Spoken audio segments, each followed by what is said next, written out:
Hello guys, welcome back to our channel.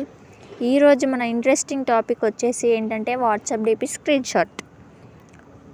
So ఏంటంటే topic WhatsApp డీపీని అయితే మనమైతే screen shot అయితే తీయలేం. బట్ ఈ ట్రిక్ యూజ్ చేస్తే ఎవరి వాట్సాప్ డీపీ అయినా మనమైతే డౌన్లోడ్ చేసుకోవచ్చు, ఆర్ స్క్రీన్ షాట్ అయినా తీసుకోవచ్చు. మీరు ఫస్ట్ సపోజ్ వాట్సాప్ ఓపెన్ చేసి ఎవరి డీపీ పైన క్లిక్ చేస్తే స్క్రీన్ షాట్ తీయడానికైతే రాదు. ఆ యాప్ అయితే మనకైతే స్క్రీన్ షాట్ ఎలో ఇవ్వదు.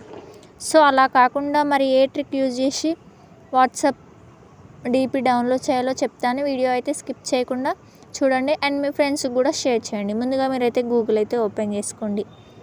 గూగుల్ ఓపెన్ చేశాక సెర్చ్ బాక్స్లో మీరైతే toolzin.com వాట్సాప్ అని సెర్చ్ చేయండి.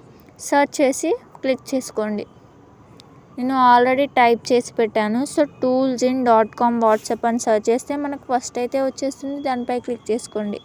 క్లిక్ చేశాక మనకు ఫస్ట్ లింక్ అయితే ఓపెన్ చేసుకోండి. ఓపెన్ చేసుకున్నాక అక్కడ వాట్సాప్ నెంబర్ అడుగుతుంది. మీరు వాట్సాప్ నెంబర్ డైరెక్ట్ అక్కడ కొట్టకుండా మీరు వాట్సాప్లో కానీ కాంటాక్ట్స్లో కానీ కాపీ చేసుకోండి. కాపీ చేసుకొని కిందికి స్క్రోల్ చేస్తే డౌన్లోడ్ నవ్ అనే ఆప్షన్ ఉంటుంది.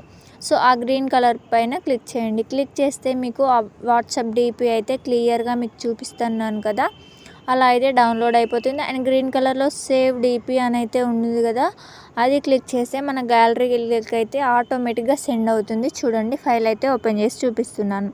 సో గ్యాలరీ కూడా మీకు ఓపెన్ చేసి చూపిస్తాను. చూడండి, ఇప్పుడే డౌన్లోడ్ చేసిన ఫోటో వాట్సాప్ డీపీ మన గ్యాలరీలోకి కూడా వచ్చేసింది. సో చూడండి, ఫస్ట్ పిక్ అయితే మనం వాట్సాప్ డీపీ, అదే మనం వాట్సాప్లో స్క్రీన్ షాట్ తీస్తే రాదు. సో ఈ డీపీకి అందరి డీపీస్ అయితే రావు. మై కాంటాక్ట్స్ అని పెట్టుకున్న వాళ్ళకి కాకుండా ఎవ్రీవన్ అని పెట్టుకుంటారు కదా, వాళ్ళ డీపీస్ అయితే ఖచ్చితంగా డౌన్లోడ్ అవుతాయి. అండ్ వాట్సాప్ వాడే మీ ఫ్రెండ్స్ కూడా షేర్ చేయండి. Thanks for watching.